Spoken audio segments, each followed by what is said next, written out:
Olá, olá, seja muito bem-vindo, muito bem-vinda a mais uma aula do CDF. Eu sou a professora Grace Goulart e hoje nós vamos tratar sobre as agências reguladoras, tá bom? A gente vai falar um pouquinho do contexto de criação das agências, o que são as agências reguladoras, falaremos de algumas características das agências, né?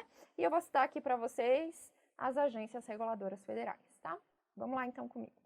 Bom, gente, o que acontece?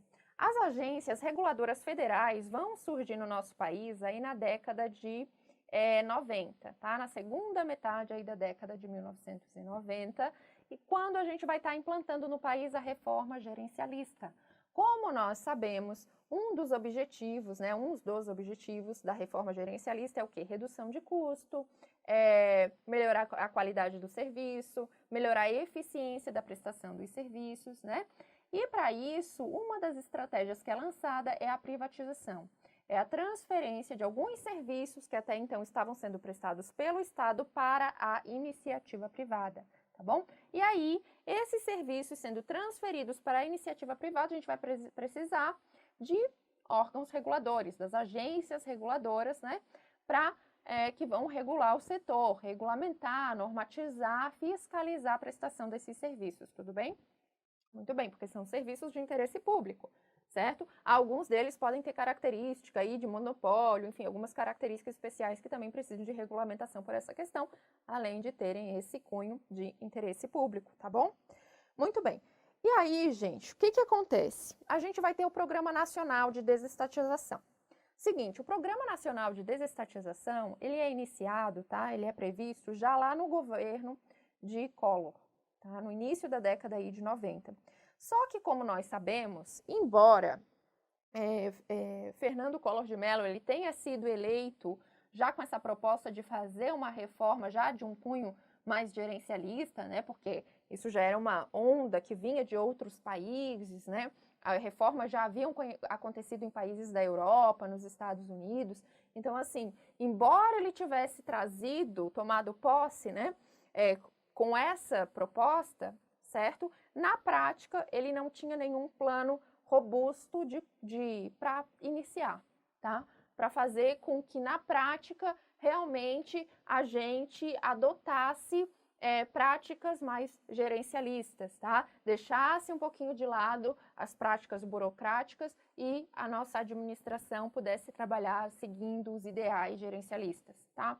Então ele vai pensar no Programa Nacional de Desestatização, vai ser aprovada uma lei, só que isso só vai vingar a partir da segunda metade da década de 90, quando aí a gente vai ter a reforma gerencialista proposta por Bresser Pereira no governo Fernando Henrique, tá?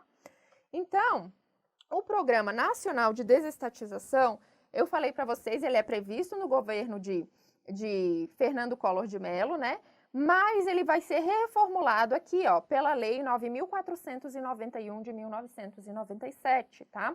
Que vai alterar os procedimentos relativos ao Programa Nacional de Desestatização, revogando, ó, a lei lá de 1990, a Lei 8.031, de 12 de abril de 1990, vai dar outras providências também, tá? Muito bem. Aí, outra coisa que eu acho importante destacar, vale a pena dar uma olhada na lei, tá? Todas as leis que eu cito, normalmente são leis que são importantes. Se você está estudando com tempo, vale a pena dar uma olhada, ok? Muito bem. Outra coisa que eu acho aqui importante e interessante citar para você entender mais o contexto, é com relação ao artigo 21, inciso 11 da Constituição Federal de 88. Por quê? Veja, o artigo 21, inciso 11, vai nos dizer o seguinte, que compete à União explorar, diretamente ou mediante autorização, concessão ou permissão, os serviços de telecomunicação. Nos termos da lei, que disporá sobre a organização dos serviços, a criação de um órgão regulador e outros aspectos importantes. Tá? E por que eu trouxe esse artigo específico? Eu trouxe esse artigo específico porque até então ele foi revisto, tá? Essa redação aqui, ela é da década de 90, salvo engano, lá de 1995, tá? E o que acontece? Até então, o que vinha previsto aqui é que esses serviços, eles seriam explorados por empresas de controle acionário do Estado. Então, assim, empresas que podiam ter que ser de capital aberto, ok, mas o controle acionário deveria ser do Estado, tudo bem? Então, quem estava à frente era o Estado na prestação desses serviços. Só que a partir daqui, o que acontece? é a competência da União explorar diretamente, mas também por meio de autorização, concessão ou permissão, que significa que esses serviços vão ser passados para particulares, para iniciativa privada. Então, o que o artigo também vai estabelecer? A necessidade de criação de um órgão regulador. Muito bem. O que mais que a gente tem aqui de relevante sobre as agências reguladoras que você precisa saber? Gente, as agências reguladoras, elas são autarquias, então elas pertencem à administração indireta, tá? Mas elas não são uma autarquia qualquer, tá? Elas são autarquias criadas em regime especial, ou seja, em regime especial quer dizer que elas vão ter mais autonomia do que a administração direta e do que as autarquias de um modo geral, tá bom? E aí, com o objetivo de, elas foram criadas em regime especial com o objetivo de fiscalizar, regular, normatizar a prestação de serviços públicos por particulares, evitando a busca desenfreada pelo lucro dentro do serviço público. Sim, então, por esses serviços eles terem uma característica de serviço público, né? E todos, né, em muitos casos aqui a gente vai visar a universalização, vai ter vai haver projetos nesse sentido, né, universalização do acesso ao serviço, à telefonia, enfim, a iluminação, né, a energia elétrica, enfim. Como a gente vai ter, como esses serviços ele tem essa característica de serviço público, de interesse público, eles precisam ser fiscalizados, regulados, normatizados, tá bom? Muito bem. Tá? Evitando a busca pelo lucro desenfreado, tá? Porque até em alguns casos, assim, como eles vão ter essa característica, às vezes até de monopólio, né? Se não for regulamentado pelo Estado, na teoria eles poderiam estabelecer, sei lá, um preço qualquer e isso poderia dificultar o acesso a esses serviços por parte aí da nossa sociedade, tá? Da nossa população, ok?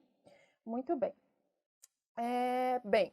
E aí, gente, só que o que acontece? Elas foram criadas em regime especial, né? Mas há um limite para a atuação dessas agências, tá? Elas vão regular determinados setores, isso vai estar especificado em lei qual setor cada agência vai regular, mas elas têm que atuar dentro de limites da lei, dentro de limite legal, tá? E, além disso, as orientações que elas vão regulamentar, elas vão expedir regulamentos, mas são regulamentos com orientações de natureza técnica ou com providências inferiores à lei, tá? Então, há algo lá especificado na lei que ela precise regulamentar, está claro na lei que é da competência dela, ela vai regulamentar, ou ela vai falar a respeito de orientações de natureza técnica, tá? E aí, nesse sentido, ela vai ter autonomia para falar a respeito dessas questões de natureza técnica, tá bom? Muito bem. E aí, gente, eu destaco para vocês a Lei 9.986 de 2000. Por que eu destaco essa lei? Porque é uma lei importante que vai regulamentar diversos aspectos das agências reguladoras, tá? Além dessa, muito importante vocês estudarem uma lei que foi editada, que foi agora em 2019, tudo bem que saiu em 2019, porque o que acontece? Essa lei de 2019, ela foi uma lei bastante esperada, discutida durante bastante tempo e vai aí regulamentar diversos aspectos das agências reguladoras, tá bom? Muito bem.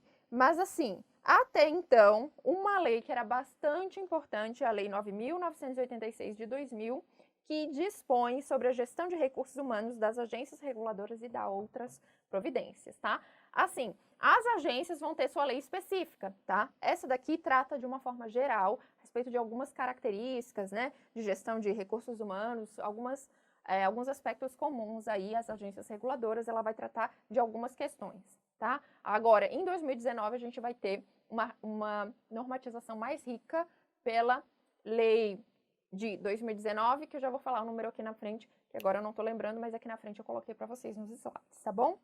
Muito bem. E ela é aplicável, então, às agências reguladoras federais. Federais, professora? Sim, porque nós temos agências estaduais, agências reguladoras estaduais e agências reguladoras municipais, tá? Então, é possível a criação de agências reguladoras estaduais e municipais mediante lei específica, né? Então, a gente tem a GESP, a gente tem a DASA no Distrito Federal e a gente tem, enfim, diversas agências, tá? São diversas mesmo, espalhadas pelo país. Normalmente elas têm um cunho um pouco mais generalista do que as agências reguladoras federais, né? Até porque o limite delas de trabalho ali vai ser o estado, o município, é um pouco menor, então às vezes são agências reguladoras de serviços públicos, enfim. Mas existem essas agências, tá bom? Só que aí elas precisam ser criadas por lei específica, ok? E essa lei aqui, de 2000, ela vai se aplicar somente às agências reguladoras federais, tá? Lei 9.986 de 2000. Ok? Muito bem. Com relação ao regime especial, o que eu chamo a atenção? Com regime especial, gente, significa que as agências, né, como eu já adiantei para vocês, são autarquias com mais autonomia, com mais independência. E aí a gente pode destacar, inclusive, a autonomia financeira dessas agências, tá? Mas isso não significa que elas dispensem a supervisão ministerial. Não. Essas agências, elas estarão sujeitas à supervisão ministerial, tá bom? Elas também estarão sujeitas à supervisão ministerial. Muito bem. O que mais aqui que eu trouxe para vocês? Gente, eu trouxe mais algumas características que eu acho importante. Por quê? Porque, como a gente falou, as agências reguladoras federais, elas têm um pouco mais de autonomia do que autarquias, de um modo geral, né? Embora sejam autarquias. Elas vão regular setores importantes aí da economia, tá? E vão ter uma certa autonomia também para fazer isso, para tomar decisões, claro, né? Decisões que vão estar abaixo da lei, naturalmente, vão seguir os dispositivos legais, tá? Não podem extrapolar esses dispositivos, mas que com relação a orientações técnicas, as agências vão ter autonomia, tá? Mas aí o que garante a autonomia dessas agências? O que garante que não vai haver interferência política, ou ao menos que não vai haver tanta, né, interferência política nas agências reguladoras? Vamos ver aqui, gente. O que vai garantir é o seguinte, tá? Os membros que são diretores aí, né, das agências reguladoras, que formam o colegiado, né, ou o conselho, porque isso vai variar um pouco o nome, dependendo da agência, eles são indicados pelo presidente da República. Mas eles não são simplesmente indicados pelo pelo presidente da República, tá? Eles precisam ser sabatinados lá pelo Senado. Prestem atenção, eu não falei Câmara, eu não falei Congresso, eles são sabatinados pelo Senado Federal, tudo bem? No caso das agências reguladoras federais, tá? Muito bem. Além disso, aqui o artigo 5º da Lei 9.986 de 2000, que a gente acabou de falar dela, né? Ela vai dizer que esses cidadãos que vão compor essas diretorias, esses conselhos, precisam ser cidadãos de reputação ilibada, de notório conhecimento no campo de sua especialidade. Vai ter lá algumas outras especificações, tá? Muito bem. E o que mais que vai garantir, então? A autonomia às agências, tá? O seguinte, conforme a lei editada agora em 2019, tá? Aprovada em 2019, o que a gente tem? Que o mandato dos componentes aí, dos membros da diretoria, será um mandato certo e fixo de 5 anos. O mandato já era certo e fixo, tá, gente? Isso não mudou agora, já era assim. Só que essa lei veio tornar comum o tempo de exercício, porque isso variava de agência para agência, tá bom? Tinha agência que era 4 anos, 5 anos, e agora ela tornou comum, a partir de 2019, deu o tempo de mandato de 5 anos. Claro que há lá na lei uma norma de transição, tá? Explicando como é que vai ser a transição. Mas o mandato é certo e fixo de 5 anos. Então, por exemplo, o presidente, ele não pode vir a demitir um diretor de uma agência reguladora como ele demite um ministro, ok? Como ele exonera um ministro, tá? Isso não pode acontecer porque ele tem um mandato, ok? Muito bem. Os mandatos deverão ser não coincidentes. Isso também foi regulamentado aqui em 2019, explicando como que deveria acontecer as nomeações para que os mandatos não fossem coincidentes. Como assim não ser coincidente? Um é nomeado em 2019, vai cumprir 5 anos, então o outro vai ser nomeado em 2020. Claro que aí existe uma regra de transição, tá? Isso não vai acontecer agora, no primeiro momento, exatamente dessa forma. Não vai ser esse o tempo de 5 anos agora num primeiro momento, mas justamente para tornar possível essa não coincidência de mandatos, tá? Muito bem, vai ser vedada também a recondução dos membros e, após deixar o cargo, o membro vai ter que aí usufruir, né, de uma quarentena de 6 meses após deixar o cargo. O que quer dizer isso?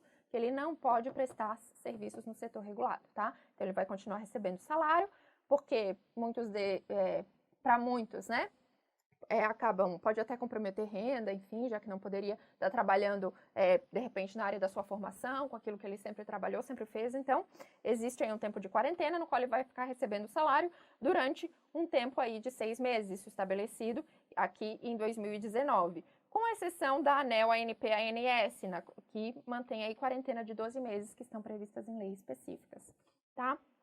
Muito bem, tá? Isso vai possibilitar, então, a maior liberdade de atuação, né? Por quê? Porque esses membros do conselho diretor, da diretoria colegiada, só vão perder o mandato em caso de renúncia, em caso de condenação judicial transitada em julgado, em caso de condenação em processo administrativo disciplinar ou por infringência aí a quaisquer das vedações previstas no artigo 8º-B da Lei 13.848 de 2019. Tá aí a lei, tá, gente? Segundo semestre aí de 2019 saiu essa lei. Ela é importantíssima e se você puder dar uma olhada, vale a pena, tá? Se ela não estiver explícita no seu edital, talvez nem seja tão relevante, mas de qualquer forma, eu acho que enriquece o seu estudo, ok? Muito bem. Com relação às agências reguladoras federais, quantas agências existem? São 11 as agências, tá? A gente vai ter a agência aí regulando, então, o setor de telecomunicações, a Anatel, de energia elétrica, a ANEEL, do cinema, né, a Ancine, de aviação civil, que vai ser a ANAC, de transportes aviários, a ANTAC, de transportes terrestres, a NTT, de petróleo, a ANP, de vigilância sanitária, a Anvisa, de saúde suplementar, a ANS, o setor de águas, né, a ANA, e de mineração, aqui a última agência criada recentemente, a ANM, tá bom? Setor de mineração. Então, são 11 as agências regulando aí esses diversos setores, tá bom?